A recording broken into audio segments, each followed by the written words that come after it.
Muy buenas tardes. En honor al tiempo voy a tratar de ser lo más preciso posible y para no cansarlos más porque ha sido una mañana muy larga de información, muy valiosa, en la que en algunos aspectos coincidimos con las preocupaciones de muchas percepciones.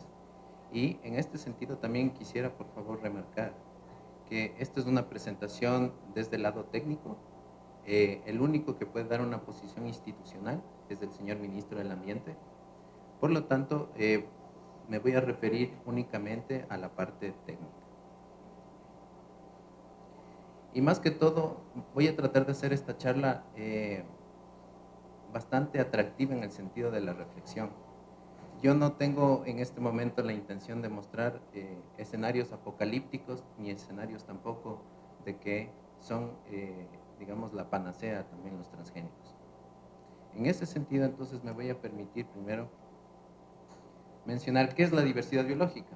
La diversidad biológica, según el Convenio de Diversidad Biológica, es la variabilidad de organismos vivos de cualquier fuente, incluidos, entre otras cosas, los ecosistemas terrestres, marinos y otros ecosistemas acuáticos y los complejos ecológicos que forman parte de ello. Comprende una diversidad tanto dentro de cada especie, de las especies y de los ecosistemas. Dentro de la diversidad biológica y un poco enmarcándome dentro de lo que ha sido la conversación a lo largo del día, la agrobiodiversidad es la diversidad biológica domesticada de relevancia para la alimentación y la agricultura. Básicamente está constituida por tres elementos. El primero son los recursos genéticos, vegetales, animales, microbianos, micóticos, entre otros, porque es una serie compleja, es un agroecosistema, es una serie compleja de relaciones entre seres vivos. El segundo, aparte de estos microorganismos, también hay otros organismos que son necesarios para sustentar las funciones claves del agroecosistema, como insectos, aves, en fin. Y todas las interrelaciones que suceden entre ellos, también se toma en cuenta los factores no solo en el ámbito ambiental, sino también las dimensiones socioeconómicas, culturales, el conocimiento local y tradicional. Eso es un agroecosistema. Ahora bien, refiriéndonos mucho al punto que nos ha convocado el día de hoy. Bueno, nos han dicho que tenemos nuestras falencias en agricultura, nuestras falencias en salud pública. Yo voy a tratar de entregar la información que he podido recabar sin dar un juicio. Bueno, la agricultura en realidad nació para satisfacer las demandas humanas. Es decir, principalmente nació por las demandas de alimentación. Pero luego fue cambiando, fue haciéndose algo dinámico y también obtenemos cosas como materias primas, textiles, bioinsumos, incluso en este momento y de acuerdo a la dinámica de la agricultura ahora ya podemos tener hasta biocombustibles. En algo que personalmente no estoy muy de acuerdo, que se produzcan biocombustibles con cultivos que sean destinados para la alimentación. Es un poco delicado en este sentido. La agricultura ha pasado por un constante mejoramiento genético. El mejoramiento genético no es de la biotecnología. El mejor biotecnólogo, y recuerdo mucho las palabras de la persona de FAO, que el representante de la FAO, el doctor Graciano, decía que esto no es de ahora, no es de la biotecnología, esto sucedió cuando empezó la agricultura. Entonces, el mejor biotecnólogo en la agricultura es el agricultor. ¿Por qué? Porque hace una constante selección de las características que tiene. Una persona que está en el campo y que vive el día a día en el campo y se presenta con alguna enfermedad y ve que otra plantita es resistente, va a tener esa, digamos, curiosidad al principio de cruzar, por decir, en este caso, dos maíces. Y tal vez para que salga un maíz resistente, sin necesidad de la aplicación de ingeniería genética, sino que aquí se combinan todo el ADN de estas plantitas. Entonces, aquí podemos ver cómo fue el maíz hace miles de millones de años y sigue existiendo, el teosinte. Entonces, a través de este constante mejoramiento genético hemos logrado tener lo que ahora conocemos a la mazorca de maíz. ¿Sí? Aquí tenemos otro ejemplo de lo que fue el mejoramiento genético de la zanahoria. Entonces la zanahoria al principio era una raíz y después de muchas combinaciones se logró obtener variedades de zanahorias y luego finalmente, ¿por qué tenemos la zanahoria del color anaranjado? Tal vez muchos se preguntarán por qué. Y en realidad esto fue un capricho de un rey de Holanda, porque dentro de toda su, digamos, expresión cultural, el tema del anaranjado era bastante solicitado, por así decirlo, con los tulipanes, y la zanahoria fue una de ellas. Entonces, todos los cruzamientos fueron encaminados a conseguir eso. Esto es refiriéndome nuevamente a las necesidades. Hasta esta mañana estábamos en 7.448.138.300 personas para alimentar en el mundo. Coincido con lo que han dicho los compañeros de la red de Guardianes de Semilla. El transgénico no es una forma de paliar el hambre, eso es una mentira. Son los problemas de distribución de la alimentación, de los productos alimenticios, eso es muy cierto. Aquí un poco lo que he querido representar es que, bueno, mencionaba un poco el compañero que el romanticismo de la agroecología que decía, sí, en algunos casos se puede dar, pero ya en otros casos esto sería hasta irresponsable, porque estarían expuestos los niños y las mascotas a los agroquímicos. Bien nos lo ha dicho la doctora Bravo en su última presentación, que estuvieron expuestos en el barrio. Entonces esta visión de lo que es la agricultura está un poco cambiada. Bueno, ahora vamos a hablar de la agricultura y el medio ambiente. Independientemente del modelo que se haya obtenido hasta el momento, porque está en constante, tiene una dinámica muy importante la agricultura. Hasta el momento, todos los modelos de agricultura, ¿qué es lo que han ocasionado en el medio ambiente? Deforestación. Esto es decir, para alimentar a más personas, han decidido, en vez de mejorar la tecnología en el mismo espacio, han decidido tumbar los bosques. Eso ya es un problema de la agricultura, no de los transgénicos, no de los convencionales, no de los orgánicos. Eso es un problema de toda la agricultura. La erosión de suelos, naturalmente, de tanto agroquímico, como nos comentaban en la mañana. Esto es un tema muy preocupante, y no solo es de los transgénicos, es de los híbridos, es de los orgánicos. Y aquí, para tal vez no armar mucha polémica en el tema de los modelos, les sugiero que por favor revisen los efectos del espinosato. Es un agroquímico, por decirlo de alguna manera, en la agricultura orgánica, que ha causado efectos en los polinizadores. Y ya tenemos un ejemplo con información ecuatoriana, que eso es lo más importante. No porque sucedan cosas en países del extranjero por diversas circunstancias, quiere decir que aquí va a suceder lo mismo. Entonces, les llamo nuevamente a lo que decía el doctor Pazimiño. Es muy interesante eso, que tenemos que generar nuestro propio conocimiento, porque nos pueden decir cualquier cantidad de información y a veces hasta nos están obligando a creer esa información.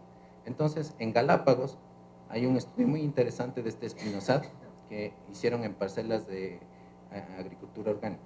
Entonces, les dejo ese dato. Aparte, la agricultura lo que ha ocasionado es la huella de carbono, la huella de nitrógeno, la huella hídrica. Entonces, no solo en los temas de cultivo, sino también en la ganadería. Entonces, aquí todavía no he topado nada de los transgénicos, ¿no? Los gases de efecto invernadero, por los temas de las fumigaciones, decía la doctora Bravo que las fumigaciones por avionetas son exclusivas de los transgénicos. No es así. Me permito discrepar con eso, porque si nosotros nos vamos a las bananeras actualmente en la costa, utilizan ese sistema de fumigación y no son transgénicos. Entonces, finalmente, todo esto lo que nos da acarreado es una contaminación terrible por agroquímicos. Aquí podemos ver un poco los temas de la franja que tenemos ahora entre los bosques y la agricultura, el avance agrícola. Estas son las fuentes que nos vienen las imágenes satelitales desde la NASA. Esto es en Brasil. Brasil, lamentablemente, por todas las cuestiones de políticas que lamentablemente han tenido que pasar, también se ven involucradas algunas decisiones, ¿no? Bueno, finalmente la preocupación de la agricultura, no de los transgénicos, la agricultura, ha llevado a que la FAO se plantee los objetivos de desarrollo sostenible. Entonces, dentro de estos objetivos está acabar con la pobreza, mejorar el hambre cero, mejorar la salud y el bienestar, la educación, en fin, hay algunos que puede, digamos, tenerse en cuenta dentro de la agricultura, y es algo muy importante porque también la FAO ha mencionado que la biotecnología es una herramienta muy importante para los temas de agricultura. La biotecnología no es un sinónimo de transgénesis, es simplemente una del montón de herramientas que tenemos dentro de la biotecnología, y ya vamos a ver cuáles. En este caso, la biotecnología y la agricultura. Como les decía, el mejor biotecnólogo es el agricultor, porque en sus diversas formas de obtener los bioinsumos, en las diversas formas que obtiene sus semillas, está haciendo biotecnología, aunque no lo cree. Entonces, miren, por ejemplo, los biofertilizantes, los abonos orgánicos, cuando se hace el compost, es un proceso de biotecnología, ¿sí? Que es un conocimiento empírico del agricultor, sí, pero finalmente es biotecnología. Y lo que tratamos de hacer con la biotecnología, ya me pongo en el campo profesional debido a que yo soy ingeniero en biotecnología, es mejorar ese proceso. Simplemente eso. Si es que por ahí hay un tema de transgénesis, bien. Y si no, tienes millones de herramientas para mejorar el proceso. Entonces aquí podemos ver el compostaje, los bioestimulantes, los bioles, los bionematicidas. Esto es muy, muy común que se utilice en la agricultura orgánica. Entonces, no es que la biotecnología es antagónica a los temas de la agricultura orgánica, porque reviste de un conocimiento técnico científico. Y si es que eso llevara a un proceso de evaluación aún más. Algo que siempre tengo en mente es que las personas lamentablemente no vemos, digamos, la relación que tenemos con otros seres vivos. En esta foto, esto es en el Museo Smithsonian de Washington, es la correlación que existe de parentesco del ADN entre especies. Es decir, ¿cuánto tenemos de plantas en los humanos? Resultaría hasta un poco como ficción, ¿no? Pero tenemos compartiendo el 60% del ADN con las plantas, el 75% con otros organismos, aquí el 96.9%. Estos sí han de haber escuchado que nos parecemos mucho genéticamente a los monos, ¿no?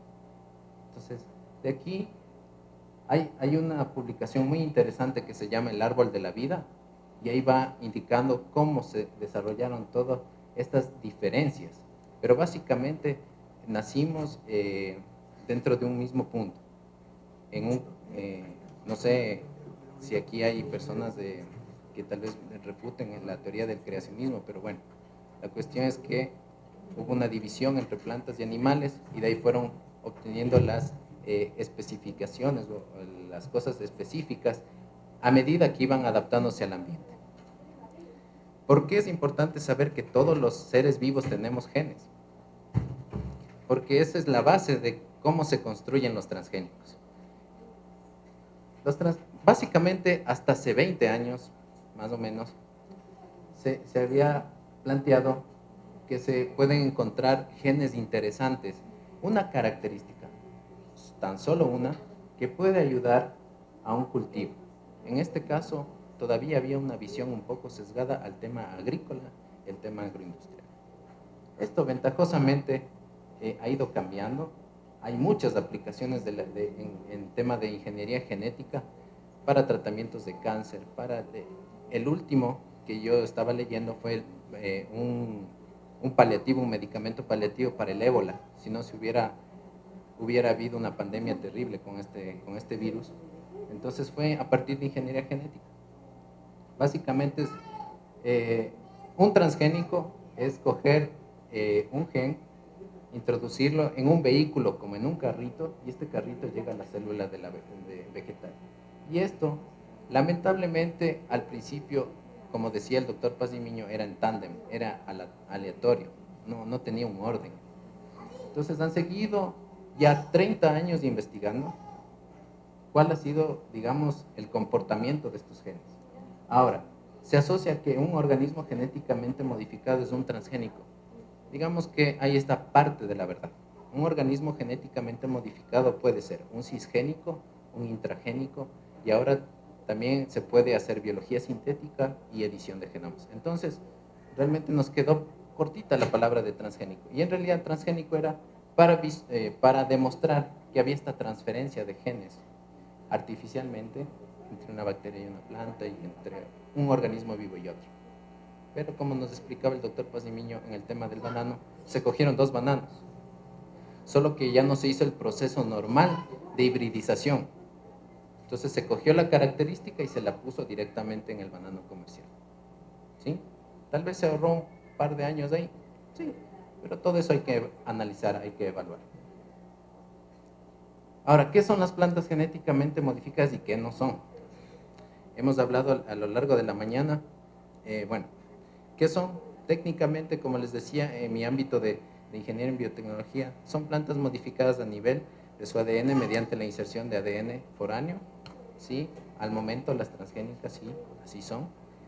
Las plantas que se diferencian de su equivalente transgénico solamente en la expresión de un gen, es decir, se expresa el gen, está bien, y todos los análisis que hacen al momento, que se llama equivalencia sustancial, lo pueden revisar en el internet, básicamente lo que hace es ver que no haya alterado algo más.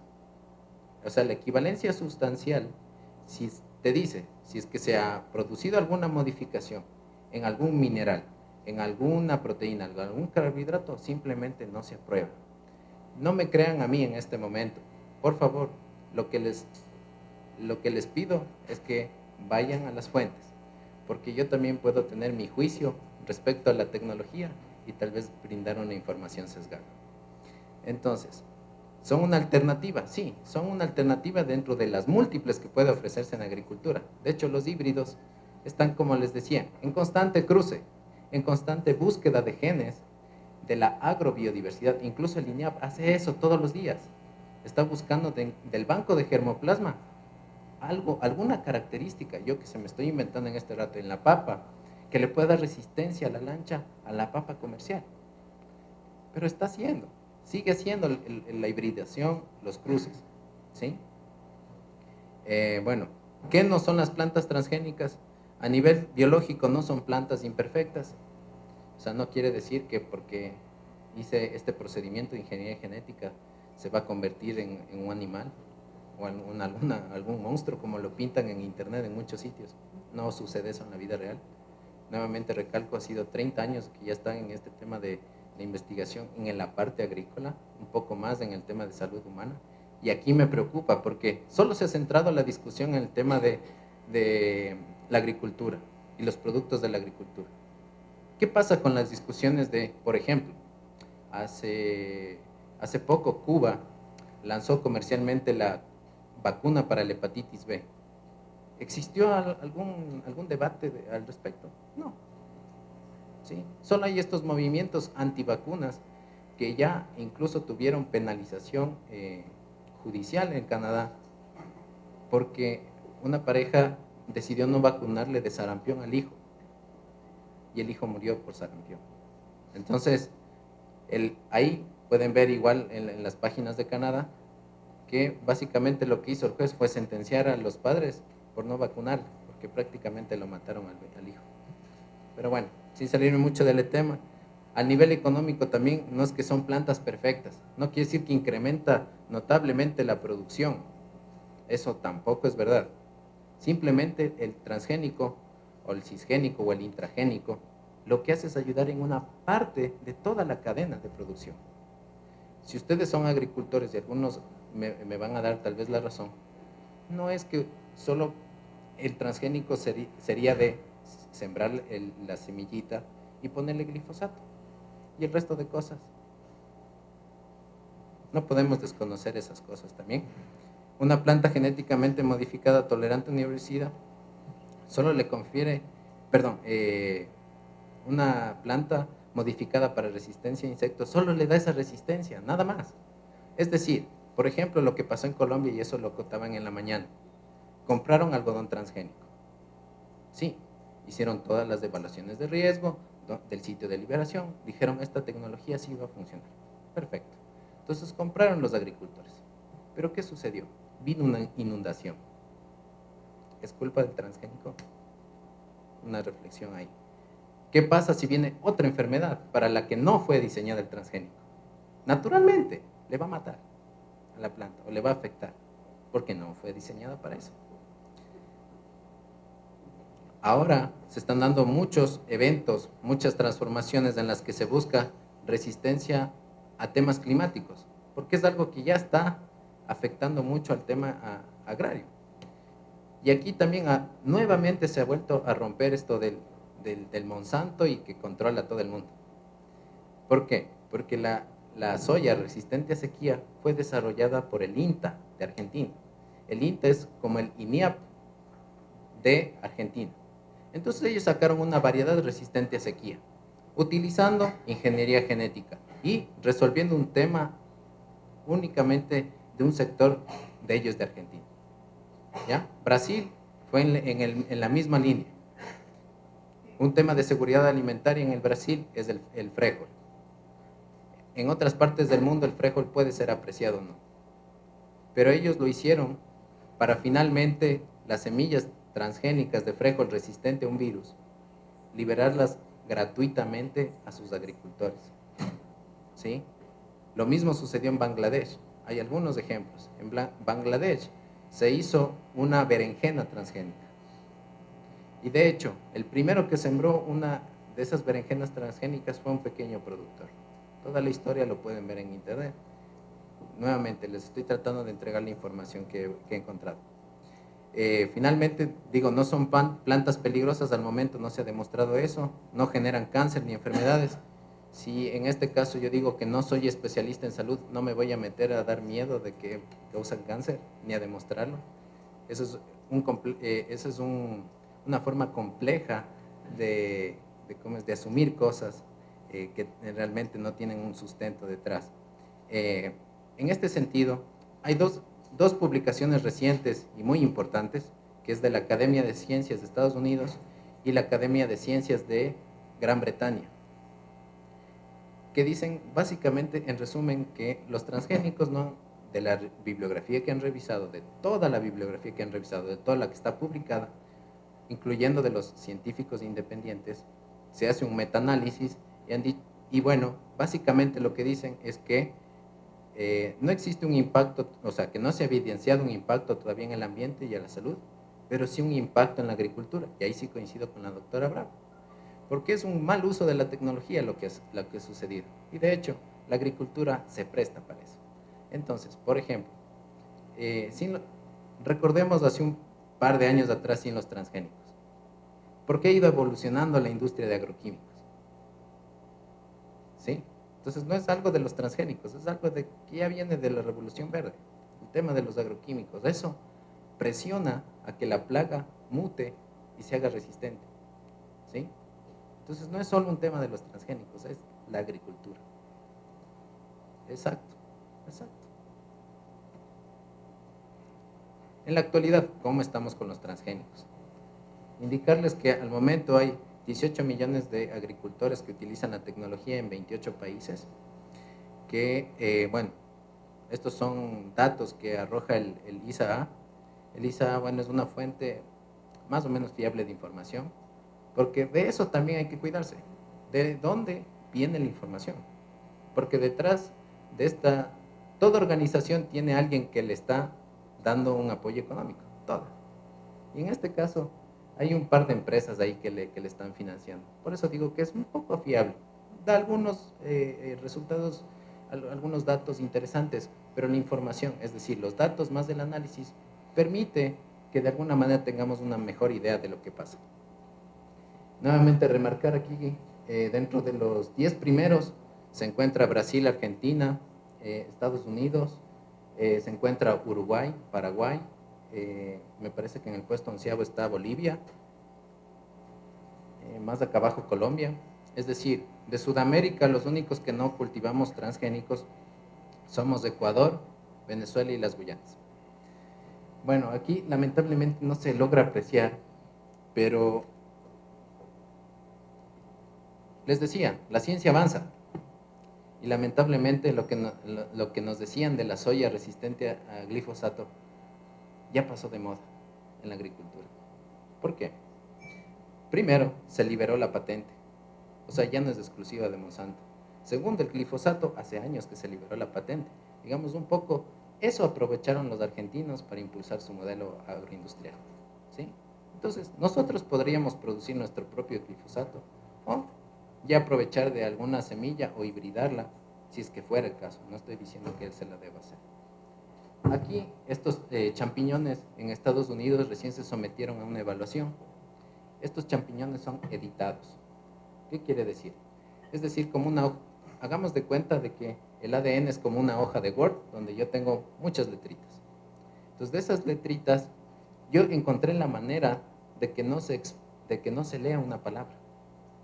Tal vez le puse con el texto en blanco. Eso es lo que hace la edición genética, ¿ya? Y básicamente lo que dijo el gobierno de Estados Unidos, esto no es un transgénico, así es que adelante. Aquí tenemos otra buena iniciativa del, bueno, lamentablemente, a ver, esto de los hongos es una asociación entre la Universidad de Pensilvania y una empresa. Aquí es una asociación de dos empresas, DuPont y Pioneer, me parece, que están editando un maíz para mayor producción de almidón, pero ya no utilizan la técnica de la transgénesis.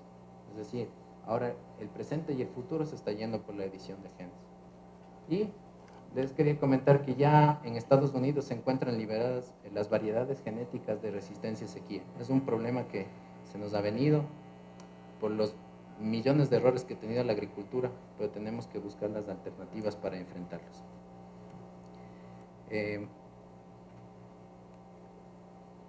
Básicamente la información que he podido encontrar en el tema de relación entre ambiente y transgénicos es la que al momento se ha recopilado los datos y se ha analizado la información para obtener los siguientes puntos.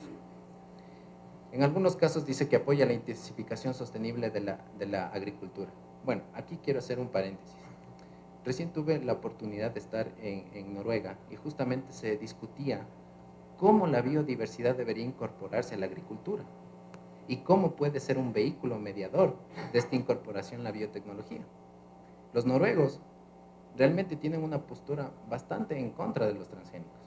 Sí, son bastante opuestos, pero tienen una visión de la biotecnología súper interesante. Entonces, no desconocen a la biotecnología, no asocian biotecnología con transgénicos, sino que han hecho que a partir de múltiples maneras se pueda ver reflejado, digamos, y también valorado dentro de la agricultura los sistemas los servicios ecosistémicos que puede dar la biodiversidad a la agricultura. Se ha encontrado un estudio bastante interesante de Brooks y Brafo del 2014, que es una evaluación tanto de la venta, producción de agroquímicos. Bueno, también nos presentaba la doctora Bravo, pero ese es como un poco más amplio de todas las empresas y todo lo que ha sucedido en el tema de agroquímicos. Al momento, como les decía, no se ha presentado ningún efecto negativo a la biodiversidad por las publicaciones que ya les acabo de mencionar. Incluso hay una de la Unión Europea, muy interesante, que dice 10 años de investigación en los transgénicos, que también menciona que no tienen ningún riesgo diferente al que ya tienen los convencionales. No se ha identificado el flujo de genes, o sea, no ha sido superior al que ya se presenta con los productos convencionales. Y me refiero aquí a un ejemplo en México, muy rápido. Justamente la semana pasada estaba presentando la persona que hizo esto. Entonces, básicamente, ¿qué fue lo que sucedió? ¿Por qué se contaminó, entre comillas? Porque también es tal vez un término técnico no tan adecuado para decir que hubo el flujo de genes, pero detectaron el gen BT, que les había explicado la doctora Bravo, en una población de maíz silvestre, en Oaxaca. Entonces, ¿qué fue lo que sucedió al final? Como les decía, el agricultor está en constante búsqueda de mejorar su productividad, porque al final es un negocio, porque él necesita vender su producto. Entonces, muchas de las personas que migraron a Estados Unidos de Oaxaca llegaron con una novedad, con la novedad de un maíz. Mira, aquí en mi bolsillo tengo este maíz que no se muere con las plagas. Ya, y empezaron a diseminar. Incluso esta diseminación se fue hasta otro estado, que es Sinaloa. Pero luego, después de un seguimiento de varios años, casi de 10 años, lograron determinar que el gen BT definitivamente después ya no se estaba expresando en las poblaciones silvestres. ¿Y esto por qué? Porque las poblaciones silvestres no tienen el problema de la plaga del cultivo comercial. Entonces, ¿para qué voy a estar produciendo una proteína que no me va a servir? ¿Sí? Básicamente esa es la conclusión del estudio. Ahora bien, hemos centrado en el tema del uso, de las diferentes perspectivas acerca de la tecnología, pero en realidad, ¿cómo sucede el proceso de aprobación de un transgénico? Todo es a través de un sistema de bioseguridad, y eso los países que utilizan esta tecnología los tienen, y los tienen muy claros. Entonces aquí, todos los OGMs pasan por un riguroso análisis científico basado en el principio de precaución. Aquí recalcarles que el principio de precaución es no hacer nada. Eso es una irresponsabilidad, si es que piensan que precaución es no hacer nada. Es tomar una acción frente a la posible emergencia. El análisis es caso por caso y paso a paso. Es decir, yo no puedo evaluar un maíz que es resistente a glifosato con un maíz que es resistente al BT, resistente a una plaga. Tienen diferentes análisis y pueden ser diferenciados incluso dentro del mismo maíz resistente a herbicida, si va a ser liberado en diferentes parcelas, en diferentes puntos del país.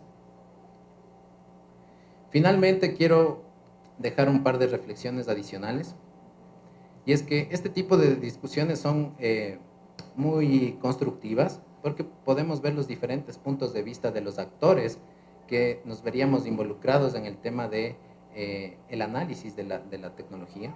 Es decir, el país al final necesita o no necesita de los OGMs, no solo en el campo agrícola, ¿sí? Pensemos un poquito más allá, en la salud humana, en el ambiente, en la bioremediación, como decía el doctor Paz y Miño.